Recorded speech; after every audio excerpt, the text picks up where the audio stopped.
So, hello everyone. I'm Rebecca Palmer at Corney and Barrow. I'm the Associate Director and Head of Merchanting Buying here, and I'm very pleased to welcome here today on our podcast Christopher Hampson, who is the CEO and Artistic Director at Scottish Ballet, who has been our partner for some years now.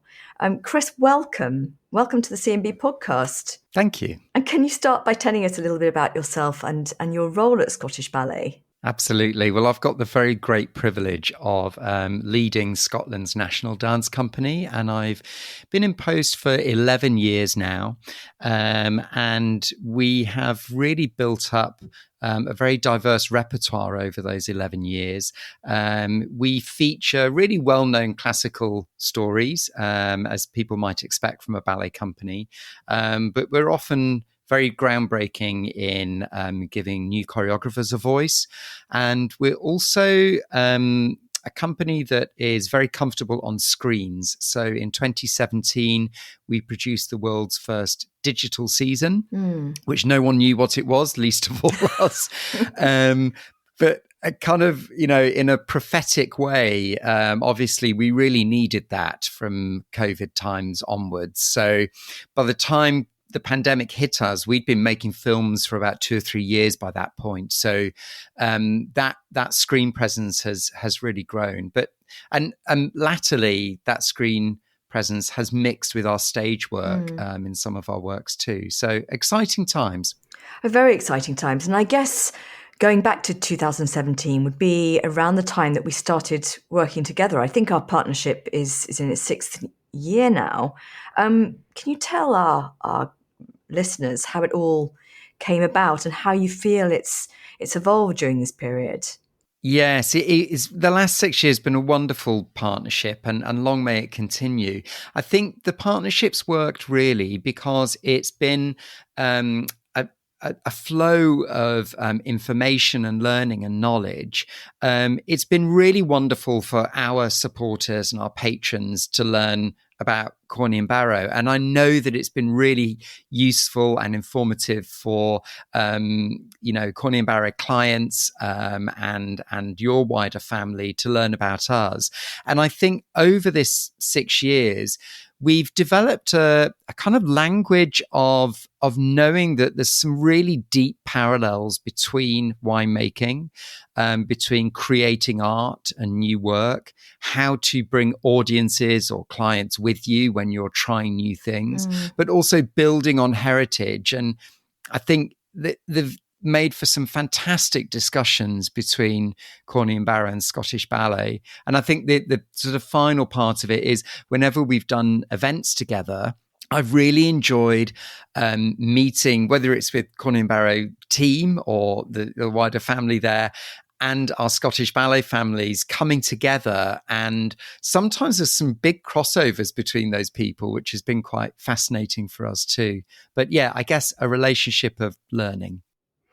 No, I get that absolutely. I mean, I think with, Corney and Barrow has got a long history, and also a long history in Scotland also. And it's so interesting to see how, this partnership has sort of almost, how can I say, augmented that sort of sense of love. But it also, goes back to, all the parallels between our two worlds. And I was really struck, we were having a little chat earlier, but I was really struck when I was doing some research for this podcast on your new site, which I really love, by the way, very striking. But I was struck by this line in the values and visions section. You said, our artistic vision is bold, adventurous performances rooted in strong classical technique. And then you talk a little bit about how it started and it's how we'll grow. And you talk about your desire to explore new styles and push creativity, being as alive as ever, working with groundbreaking choreographers. And when I was reading this, I just thought, this totally recalls our own approach to wine, in terms of that vision and that modus operandi, wanting to present wine at its best, working with producers all around the world who, as you say, are respectful of technique, but also sort of going beyond and pushing the boundaries, always breaking new ground. It really struck me when I was reading this piece in a really new way. Yeah, I'm glad it does, and I feel that when we're breaking new ground or trying to evolve the art form, as I'm sure at Corny and Barrow, you're always looking to evolve what you're bringing to people when they're coming for tastings, when they're discovering new wines or new winemakers. For us, it can be quite a scary place to be, that place of volatility and change. But when you've got partners like Corny and Barrow and others around you, you feel emboldened to speak in those terms and to be affecting change, because ultimately classical ballets, I'm sure the same with winemaking, it's built on a heritage that is well founded with deep, deep roots and deep knowledge. But essentially, it needs to be enjoyed by society today. And the society today, in some part, will be very different to societies that have gone before us. And so that there's a word that I reach for often when I talk about the why of pushing boundaries and evolution, and it's relevance. We need to make sure that what we're doing has a relevance to people. One of the discussions I've enjoyed before, and probably Rebecca, it's with you, and I know you and one of our choreographers, Helen Pickett, have spoken about this too, is when we're looking at what is relevant to society today. 10 years ago, when I joined Scottish Ballet, there were no women represented in the full length production. So that's a full evening of ballet. And, at the beginning of the 21st century, that's just poor.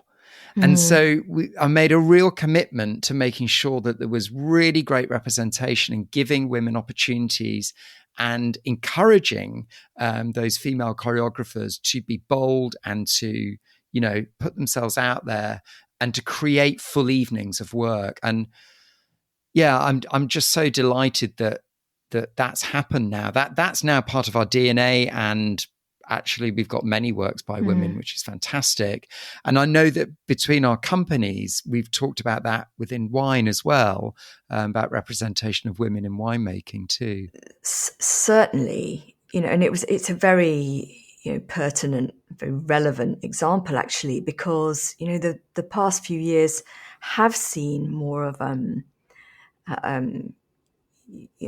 coming up of women winemakers all around the world, an emergence for sure.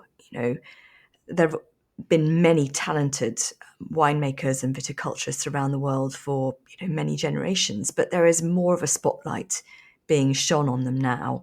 And certainly we're trying to make more of a cause out of it. Helps that there's the International Women's Day as well, that gives us a platform for that. But certainly there is a far greater movement now behind all that. And also the fact that in what was traditionally rather seen as rather male dominated trade like wine, there's a greater representation for the female voice now than there ever was before. Certainly when I first joined the trade in the mid-90s, obviously while I was still incredibly young. still at primary school. But at that time, there was a real sense of I'm not quite sure which word to use of this, but the sense that you should magically know what all these grand wines are about. And, if you didn't, you weren't part of it. And almost that there was this sort of inner sanctum of sort of, pinstripes, I suppose, to go to the cliche, that, you simply couldn't, which was constraining everything, and you sort of having to sort of push through the pinstripes like iron bars. It was a very, very different world to now, which is very much more inclusive. And it's one of the things I also feel passionately about, is to encourage, more people from all backgrounds into wine, because, there's a democratization of wine. I sense that too in your mission for ballet, reaching out, to different audiences, whether that's in the media you use, talked about, the digital, or, seeing ballet in a more holistic way. It's not that every single person who comes through the doors at Scottish Ballet, is going to be a prima ballerina or whatever it is, but you're taking dance out to new audiences, more holistic. Yeah, I think that part of it's become vital, really, to it because it informs what we then put on the stage. So there's a kind of a loop that kind of comes back into what we put on stage, and that holistic approach, certainly within our communities that come in, whether it's those that have Dance for Dementia, Dance for Parkinson's, and we also have a program now of Dance for MS, and a whole host of other neurological challenges that people face. What we're doing is we're learning about how we can show up for these people, and how we can be informed about what we put on stage from that conversation, that artistic conversation. And I think just sharing the ability to enjoy something that I think, many decades ago felt rarefied and held out of touch, really, for many people. And I think, that word you've used, democratization, is really important. It's about lowering the barriers of access to any part of what we do, so that as many people as possible that wish to, share in this love of dance that we have, and for Corny and Barrow, for the wine, that there isn't a barrier to access, so that people can find us more readily. Yes, I think that's so true. And, there's always going to be a rarefied place on the spectrum in wine also. We see that because, Corny and Barrow for a long, long time has represented some of the, the greatest sort of rarest wine estates in the world, with that Salon, Romney Conti, these sort of almost mythical names. But by the same token, the way that you use the word passion on your website so much, passion for dance, we have a passion for wine, but that means, as you say, you have to stay relevant. And, especially when, wine, I suppose, like dance, is under competition for attention, from many, many other things and products. And, we have to try to go out to wider audiences. But as you say, it's about pleasure. It's about the joy of it all.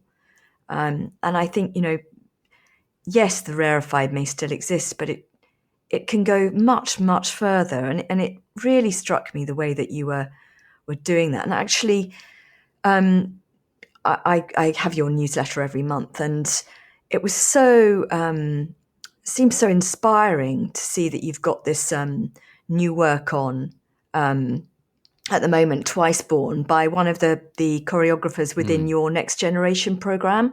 I was reading about that. Yes, I'm so proud of Twice Born. It premiered just last week, and it was really successful.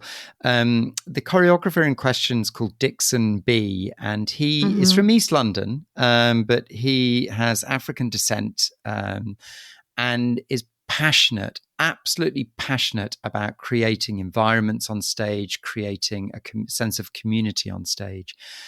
And what was really wonderful was just by investing our energy, our time, our passion in Dixon's vision, it was an exchange between us and him, because he brought to us probably our most diverse creative team, incredible group of women around him. Wow. Who Debbie DeRue, who did the costume designs.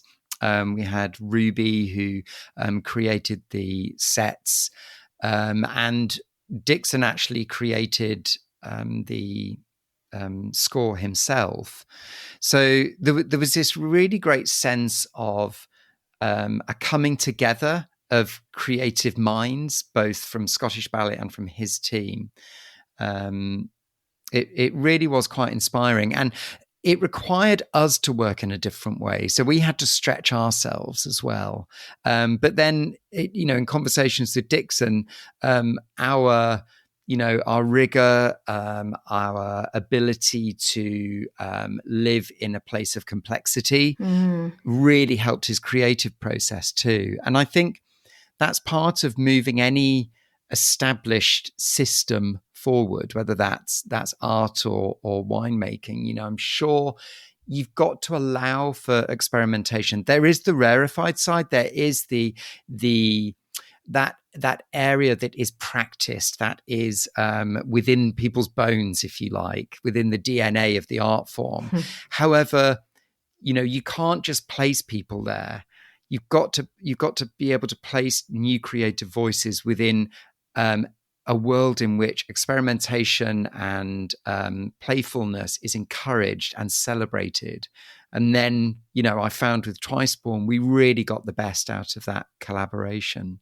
I can't wait. I can't wait to see that, actually. It was so interesting reading about it on your site and seeing the trailer. And you know what? In a funny way, it really did remind me of a project we developed recently with one of our producers in Romania. A lot of their wines are sort of single varietals, and they're sort of, because it's Eastern Europe, they're very, very good value.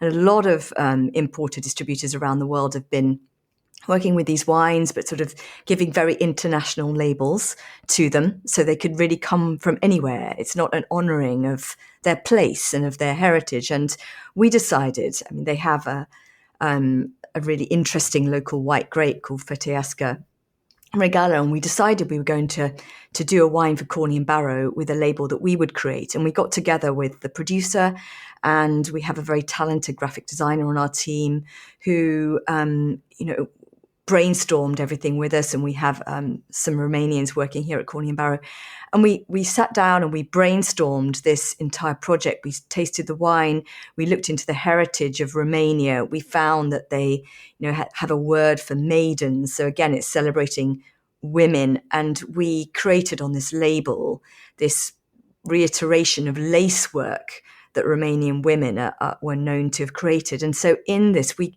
totally elevated something from nothing. And it was a profound sort of creative process, because we could have just gone with an international label that said nothing, honored nothing, elevated not very much.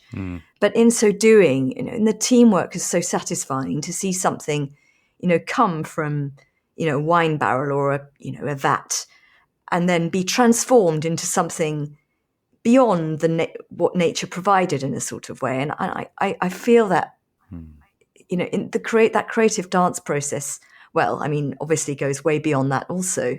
Well, I think it's the same. What I can hear from that is, from one idea, there's been a surge of creative thinking within teams that have brought perhaps a mix of people together that would not normally work together. True. And that's what we're finding is when we're inviting voices from different backgrounds in, a different conversation happens. That can only be a good thing. And do you think that's why? I did love this quote. One of your reviewers, or somebody at the Fjord Review, who must have attended a performance of Twiceborn last week, came out with the quote, "The immense, intense and multi-layered" at your premiere. I thought, well, that sounds like that's just the sort of wine words, really. But it's yeah, it could be a wine review. But it struck me that, in that, you've got to have freshness, but also, again, the boldness, adventurousness, but rooted in this sort of, I suppose, the classical canon, or a knowledge of that. Yeah. And it seemed to circle back somehow to your vision. Yeah, I think it, because of our heritage, because we are essentially a ballet company, anything we do will have that flavor, will have that accent through the work that we put on stage. And I think what interests me, and I think what interests our audience is when that meets with something new, with a different technique, with a different accent in movement, what is then created? And that's the exciting part. And I think that's what gets critics excited about coming to see what the company will do next. And I think that's been over my time here so far. It's the engine that keeps me excited about leading the company. Is what next? What are we going to bring next? We've got a production coming up next year, which is Swan Lake. You can't get a more classic title than that. Everyone knows or has if you say Swan Lake to someone in the street, they can picture something in their mind that means Swan Lake to them. But what I'm delighted about, our Swan Lake was made in 2016 with one of the 20th century and 21st century's greatest choreographers, David Dawson. Wow. He was in my year at school. We're the same age. He's an incredible force of creativity. He's working very much in European opera houses and across the world as well. And I'm delighted that he chose Scottish Ballet to create his iconic version of Swan Lake. And he always says it's Swan Lake for today. I think, again, that sense of relevance is really vital. So even with our classic titles like that, we try and stay relevant to society. And almost, I hate that word bespoke, but sort of create them, with people in mind, with a new audience in mind, or I suppose for specific events. I mean, you actually created an event for us, didn't you? Which I thought we had the very apt name called Swirl, which we did, which you created to be performed at our cellars in Ayr, which are our underground sort of vaulted bonded cellars. How was I didn't manage to go. I've seen the recording of it, but could you talk us through that piece too? It was fabulous. I'd be delighted to. And I thought the title was inspired. It was created by our associate choreographer, Nick Shoesmith. And what I loved was I told Nick who it was for, where it would be performed, and about our relationship with Corny and Barrow. And I love that he just took that completely. He didn't go away and do something he wanted to do and then we'll just present it in the Corny and Barrow cellars in Ayr. He took the challenge of listening to what our relationship is, what he would like to communicate to the audience that would be there. And so he wanted to look at what would be released from the perfume of wine as you swirl it around the glass, the sense of expectation to taste, the sense of anticipation of what that will make you feel as you taste the wine. And he put it into movement. Now, that piece would not exist without our partnership, because it's all about him exploring what wine does to a human being that adores wine. So I'm so proud of that work. I really am. And it was performed, and the constraints of performing ballet in a cellar, I can tell you, it's difficult. So in a tiny, I mean, the space is tiny, isn't it? And you've got those sort of long. Yeah, it's intimate. It's intimate. So low ceilings and a room full of people in a cellar.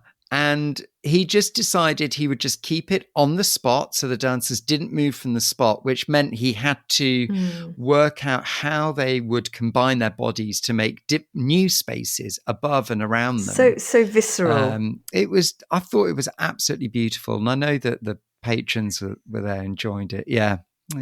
Yeah, no, they absolutely did, and I think it's so. It was so well received that obviously we've got this other another event planned, which is going to be at our headquarters in Scotland, which are at Oxenford Castle. I still can't believe that Corny and Barrow has its headquarters in a castle with its own moat.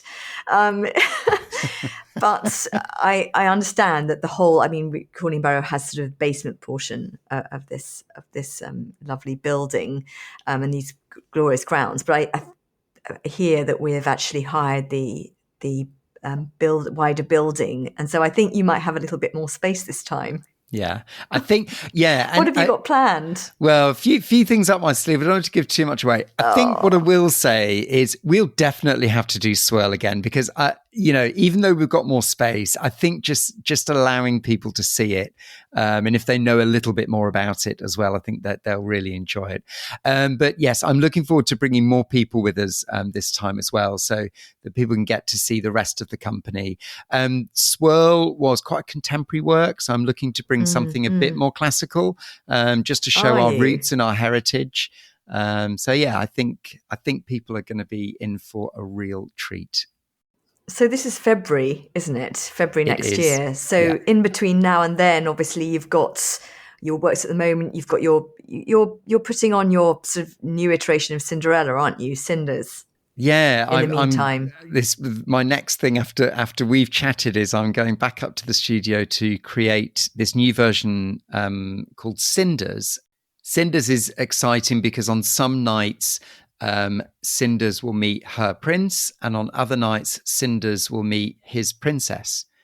And we're not going to let the audience know beforehand whose story they're going to see until the curtain goes up.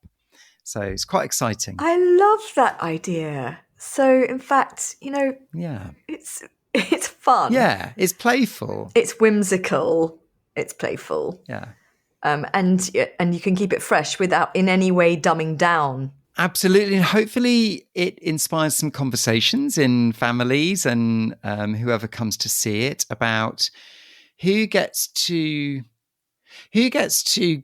drive the dream and who gets to guide the narrative in a story. I think, and it's not that one, we should choose one or the other. It's actually good to explore that it could be anybody. And what does that do? I had no idea about it, actually. I love that idea. So, Chris, I understand you have something of a passion for wine as well. Can you tell us about this and maybe what your favourite wine style or styles are and why? Absolutely. I'd be delighted to. So, when I first started drinking wine, probably like most people, it was red or white. That was about the level. But I met my partner 23 years ago. He is French. He is from Burgundy. So you might imagine where this is going to go. I'm sort of getting there. Yeah, I have a real passion for Chablis, certainly. And I've been, feel really honoured to have learnt wine through, our shared love of wine with myself and Michel. So we do love Chablis. He is from Tonnerre. Is he? So it's Monté de Tonnerre. Yeah. Oh, wow. There you go. So, but interestingly, for red wine, I'm much more towards Beaujolais. So I like Preuilly and that kind of end of red wine. Chirouble, is that another one? Chirouble? Yeah, absolutely. All those crew and like Moulin à Vent, Morgon, they're very sort of absolutely juicy. I mean, in many ways, such a kind of, they have a lovely freshness. Yeah. They're not necessarily demanding. They can be serious, but, incredibly versatile and refreshing.